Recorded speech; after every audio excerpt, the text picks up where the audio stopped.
What's up, gente? What's up, Raza? Today I want to talk about Cuba, and some of you probably already know U.S. Justice Department or Department of Justice under Trump, and basically the United States of America. The big picture is that this is not new. So my thoughts on Cuba is that this is not new. This is something Cuba has always prepared for.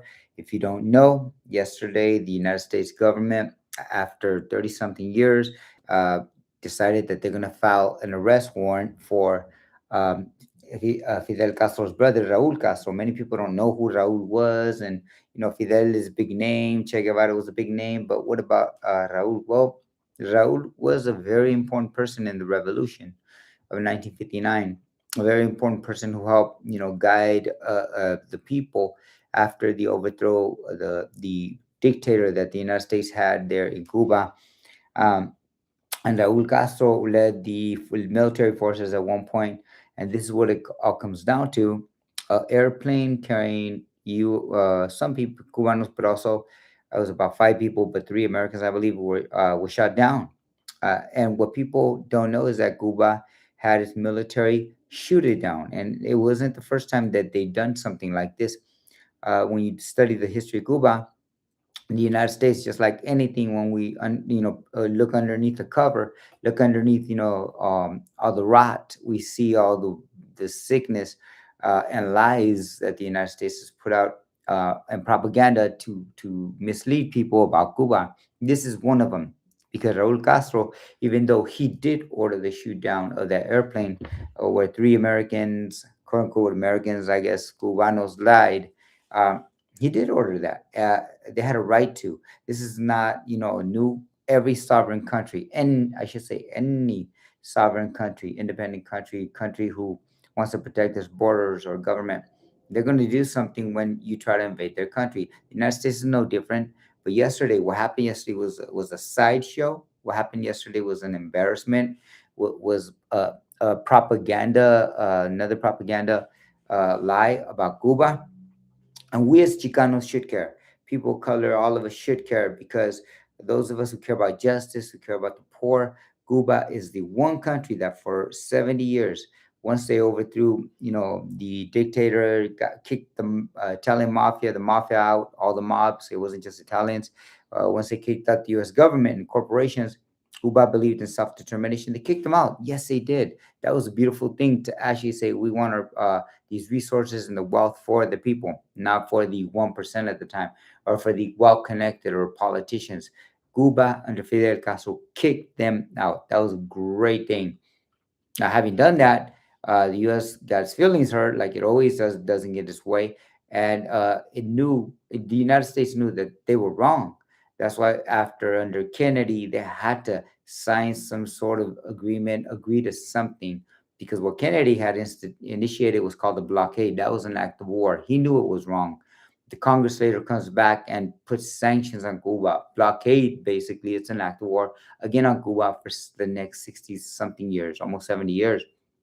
So what happened in the history that's being told today is not even the truth. As a matter of fact, you don't need you when people tell this story, they're like, oh, three Americans died on a airplane bringing aid, trying to rescue people at sea.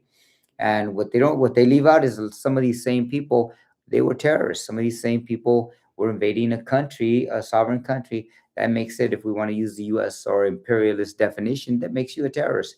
When you do something political, use violence to do something political, achieve a political goal, hey, so when you're going into airspace, you're going into waterways of another country and you're armed, guess what? You know what? That's a terrorist act. Just recently, after the capture of Nicolas Maduro, and I would say the kidnappings of Nicolas Maduro in January by the United States, Cuba had to and fired upon some people coming, Americans, literal Americans coming onto their land on a boat, thinking they were going to get through.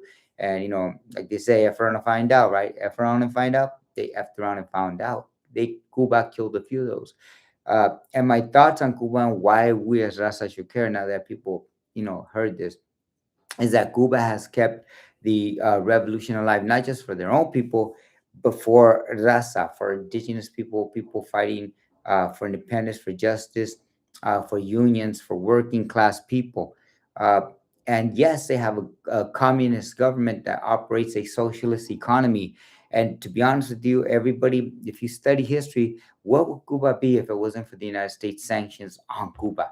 What would Cuba look like if it wasn't for the forced starvation of the Cuban people for almost 70 years? What would Cuba look like, right now, as poor as it's been and starved out as has been kept by the United States, as poor as it's been kept by the United States? What would it be? They got a medical system that outdoes everybody, including the United States, and they have little to use, and yet they have a preventative medical healthcare system that people survive longer, live longer. Prenatal care for children is above that of most developed countries, including the United States. They've got an educational system where they educate the people. They've got a constitution that guarantees people health care. Where would Cuba be? It's a beautiful island. We know why the United States wants it. The United States wants it just like it wants, especially under Trump, it wants other lands, including Palestine, so they can make a resort out of it, so they can make a four, five-star hotel where you can go gamble, or you can go, lay out and catch, get a tan out of it. Is that what they're going to do with Cuba? And the answer is yes, that's what they want to do with Cuba. I've been fortunate to travel to Cuba since 2016. I was fortunate enough to go out about 4 or 5 times. I can't remember. I was fortunate enough to meet some top-notch people out there, and people who helped run that government under this current administrations and the others, including Biden and Obama's. Biden especially, Biden who sat there and did nothing. That was an insult to the Cuban people of Cuba. And I saw what they had to put up with, and yet I saw the beauty and how they had to offer people not just the healthcare system, but also history. They don't erase the Mexicano Chicano culture, the history of the Mexicano, even before the 1960s Chicano movement. They were respectful of the Mexican Revolution in Mexico, and they were respectful and honored the revolutionaries who helped free people in Mexico and in other parts of Latin America, other countries in South and Central America. They're respectful of people in Africa, the African nations, and the Palestinians, and all those who fought against imperialism and the West. And they teach their people that. They teach their people that history. I'm in Cuba one year, I'm speaking, and I'm talking to somebody, and sure enough, Cubano walks by and says Chicano, and he knew my accent. He knew just from where I come from. He knew I wasn't Cubano. I was born in Mexico, but he knew something, and that shows how far they go as far as learning our culture. So I would encourage people not to fall victim into this propaganda. If there was ever a time to support Cuba, it is now. It is now. If there was ever a time to stand with Cuba, it is now, because the United States knows that they lost the war in Iran. They're losing that war in Iran right now as we speak. The United States know that they lost, this whole war at home against, I'm saying at home, I'm talking about North America, against Greenland for the time now, because Trump is up to something. The United States knows that it's failed miserably with its policies and making it up as it goes along. Like I've always said, we've got a incompetent buffoon and clown in the White House, and we are lucky that he's stupid, or else it probably would have been worse. We probably would have had a genius, an evil genius, I should say, like Adolf Hitler, Benito Mussolini, who, although they were evil, they were smarter than this fool in the White House now.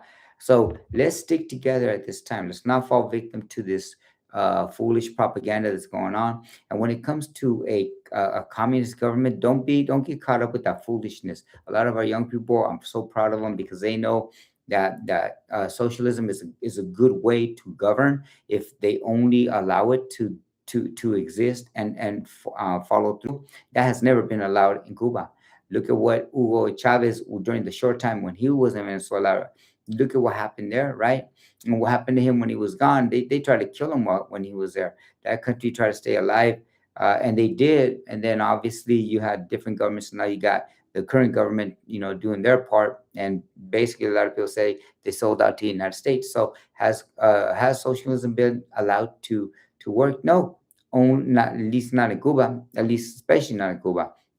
And like I say on this channel, we talk about big ideas. And the big idea here is not, well, the small ideas are small, petty stuff that people say, calling the the people of Cuba, victims, and they're caught up and they're in a cage. Don't get caught up with that kind of propaganda, because the big idea here is a country that resisted an empire that provided for its people, and despite 70 almost 70 years of being locked down, they survived and they made it happen, and they gave a free state to people like Asada Shakur and other revolutionaries who went there, once they were hunted down by the FBI here in the United States of America.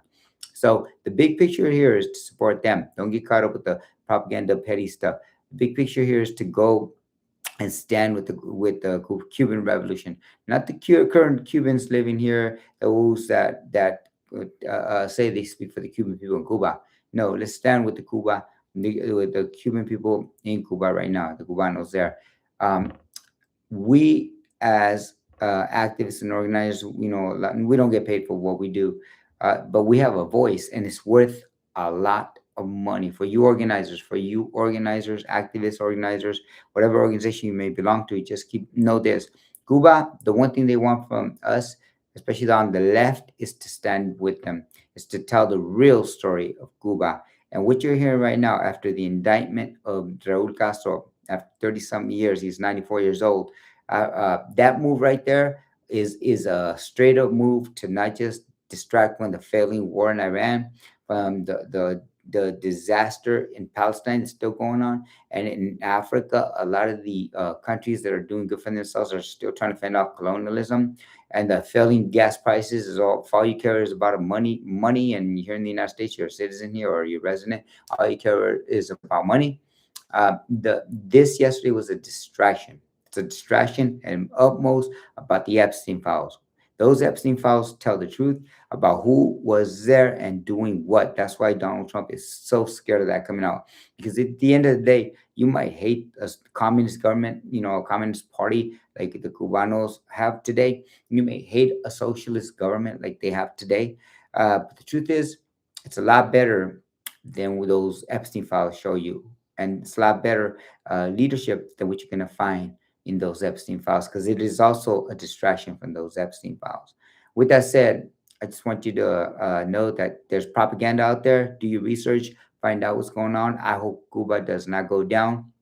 Unfortunately, I think Trump is going to try something crazy with using the military, using the CIA, using whatever means he wants to try to take that island nation and try to take and arrest Fidel Castro's brother, Raúl Castro. A lot of people think it's Fidel. No, Fidel's been dead for a while now. It's Raúl Castro.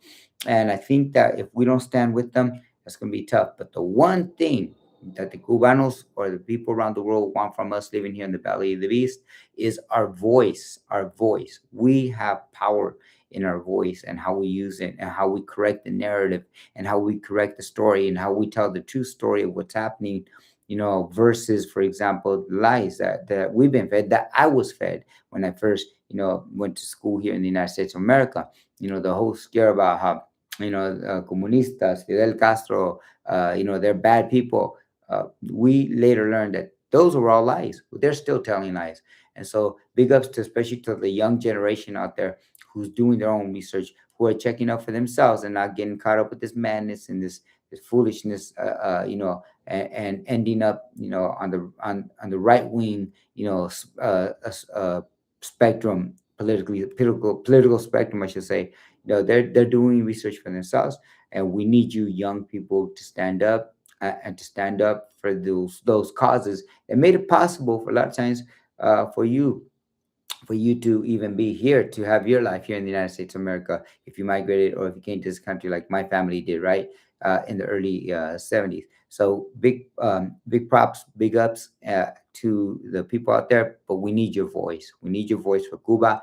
If ever there was a time, it is now. Así que viva la raza, and more power to the people. Stand with Cuba.